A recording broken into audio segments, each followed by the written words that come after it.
Hello everyone, I'm Bharti Kamboj from Guru Nanak Girls College, Yamunanagar, Haryana, and today we are going to discuss specific heat of solids, Einstein theory. Now, first of all, let us define what is specific heat. Specific heat is the heat required to raise the temperature of a unit mass of a substance by 1 degree Celsius or 1 Kelvin. यानी कि किसी भी substance के एक unit mass का temperature 1 degree से बढ़ाने के लिए जितनी हीट एनर्जी की जरूरत पड़ती है उसे हम स्पेसिफिक हीट बोलते हैं. In whole of our discussion today, actually we will be talking about molar specific heat. That means the heat required to raise the temperature of 1 mole of a substance by 1 degree. Heat Specific heat may also be defined as heat capacity per unit mass, and it is a measure of the number of degrees of freedom of a system. That means the freedom to absorb potential energy or kinetic energy. These are the experimental observations. Specific heat depends upon the conditions under which heat has been supplied to the solid. So if the volume has been kept constant, it is specific heat at constant volume. If the pressure has been kept constant, it is specific heat at constant pressure. Since in solids the volume practically remains constant, so generally we measure specific heat at constant volume only, CV. So in solids, experimentally it is found CV is independent of temperature. That means at high temperatures, its value is constant and it is equal to 3 into R, where R is the universal gas constant. And this value of specific heat holds good till the melting point of the solid. When we come to low temperatures, it is observed specific heat drops rapidly and tends to zero as the temperature tends to zero. And as T approaches zero, experimentally, it follows a T cube law. That means the specific heat is proportional to T cube at very low temperatures. For superconductors, the growth is even faster. So we can see the graph between molar specific heat and the temperature. Now let us see what Einstein's theory have to say about specific heat of solids. The assumptions made by Einstein were: the atoms of a solid execute simple harmonic motion about their mean positions independent of each other. And since all the atoms have same surroundings, similar surroundings, therefore they are supposed to have same natural frequency of vibrations. A solid which contains n atoms, each atom has 3 degrees of freedoms. It may vibrate along x direction or y direction or z direction. So a solid consisting of n atoms is equivalent to 3n harmonic oscillators, linear harmonic oscillators. And the energy of oscillators is not continuous as was assumed in classical theory. Einstein proposed that the energy of oscillations is quantized and the average energy per unit degree of freedom per atom is given by Planck's equation, that is energy E is equal to n h nu or n h cross omega, where n is an integer, can have values 1, 2, 3, 4 and so on. Later on, as the classical theory advanced, this expression was modified to E equal to half h cross omega. The atomic oscillators obey Maxwell-Boltzmann law of distribution since these atoms are supposed to be distinguishable. The energy is quantized as proposed by Einstein. It is discontinuous. Therefore, the average energy of each harmonic oscillator may be calculated as we have shown here. The average energy will be energy of all the particles divided by total number of particles. So it is given by a sum of energies of all the particles, that is sigma epsilon e raised to power minus epsilon by kt into d epsilon divided by sigma n equal to 0 to infinity e raised to power minus epsilon by kt into d epsilon. Here the denominator gives us the total number of particles.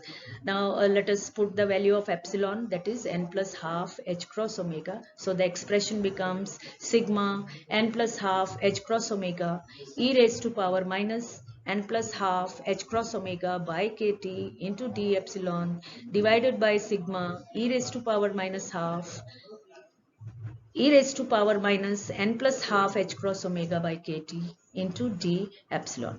So average energy per particle per degree of freedom epsilon is equal to, I have repeated the expression here that we had on the last slide, and now let me put x equal to minus h cross omega by kt.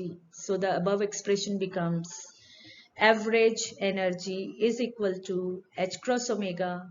We have taken it outside the sigma symbol.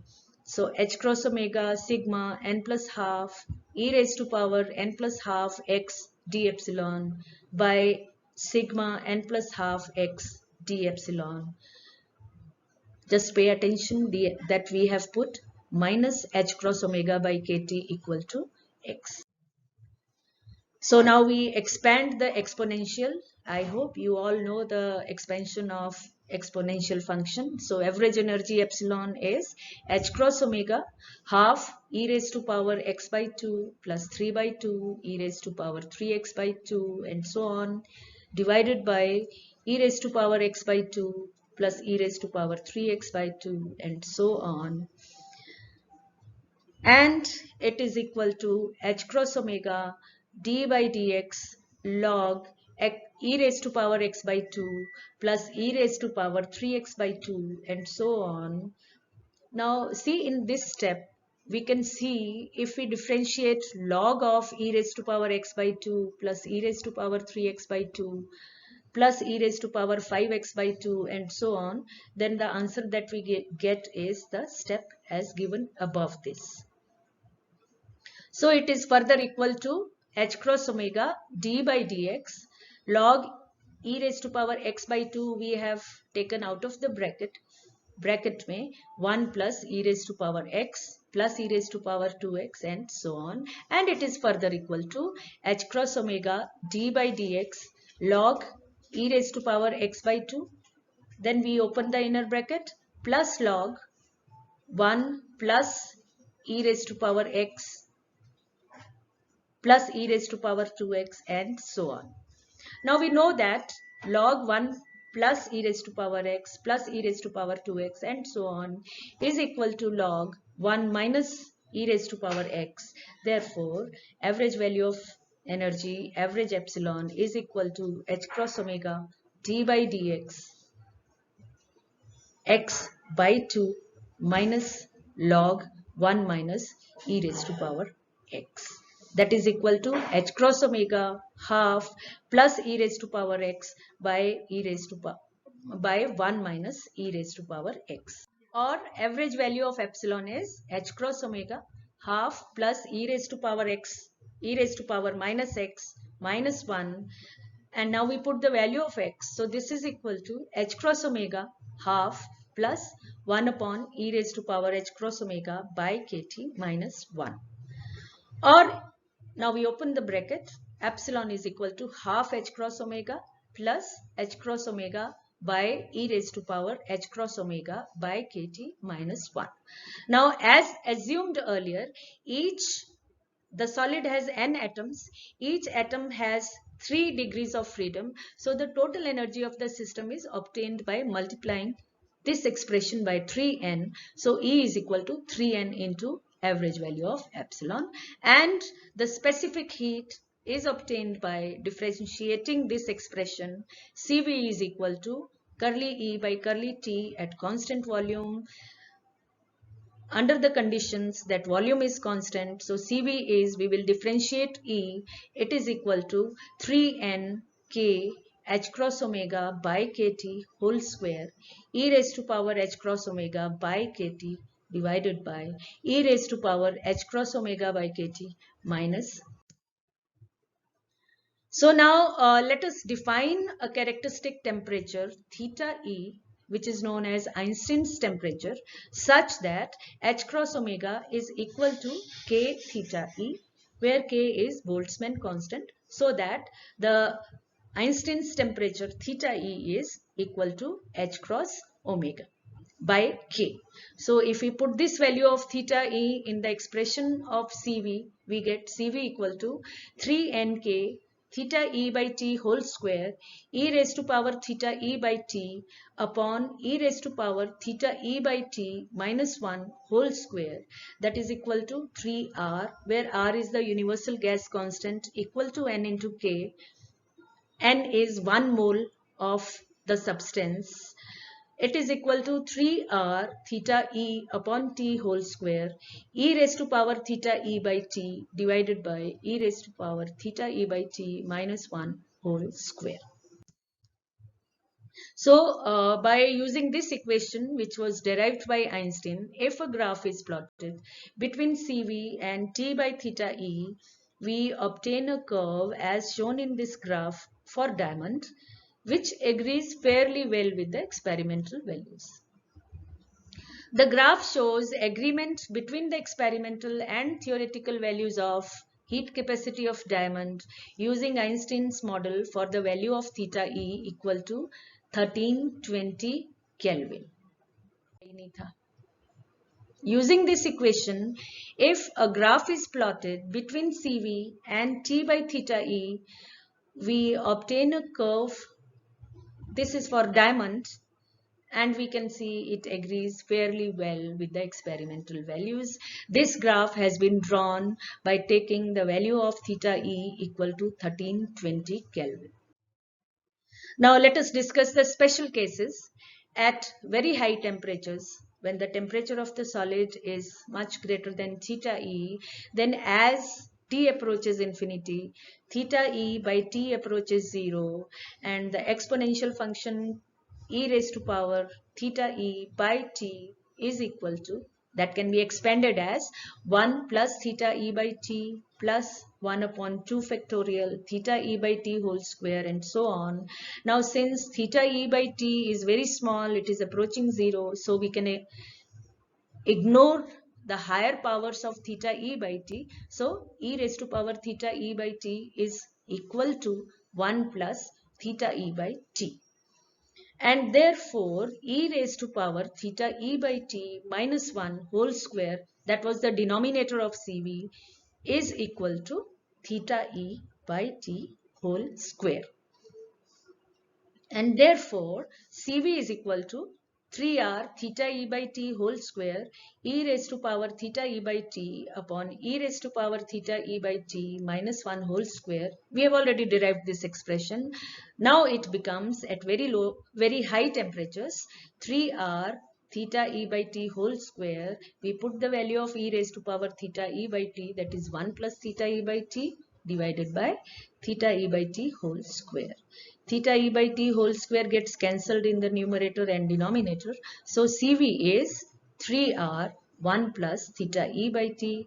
Remember, theta E by t is negligible, so it is approximately equal to 3r, which is the classical result, the experimentally observed result. Therefore, in this model, the molar specific heat approaches classical value 3r at high temperatures. It is because at these temperatures, quantum concepts are irrelevant and classical theory holds. Next, we come to low temperatures. When the temperature is very low as compared to theta E, then as t approaches 0, theta E by t approaches infinity, and e raised to power theta E by t is very large as compared to 1. As a result, the exponential factor which was in the denominator, that is e raised to power theta E by t minus 1 whole square, is now approximately equal to e raised to power theta e by t whole square, since we have ignored 1 in the denominator.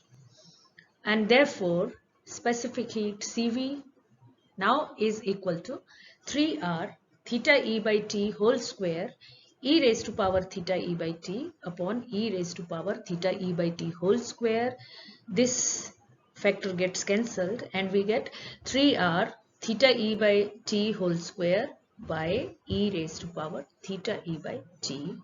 And now we bring it in the numerator. So we get Cv equal to 3r theta e by t whole square e raised to power minus theta e by t.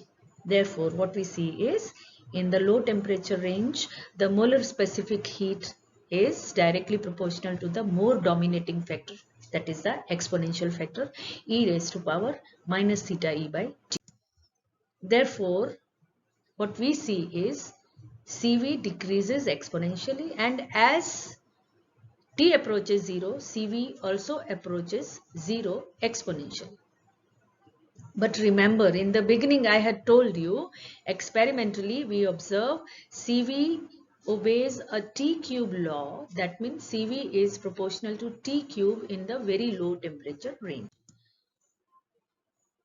Now in the end, we come to limitations of Einstein's model. Its shortcomings, कमियां क्या थी Einstein model में? हम देखते हैं ये model predict करता है at very low temperature the specific heat should decrease exponentially with the fall in temperature. लेकिन experimentally it is observed Cv decreases as a T cube law. That means the Einstein's theory fails here. The reason is Einstein's temperature theta e cannot be verified from any independent data, and we have to calculate it empirically whichever value satisfies the formula. At intermediate temperatures, Einstein theory gives values lower than the observed ones.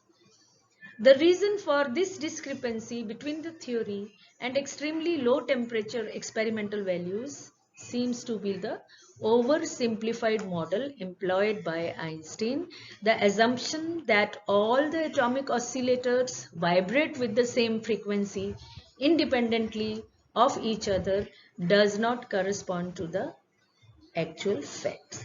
So this discrepancy was removed by Debye, which we shall be studying in Debye's theory of specific heat in my next lecture.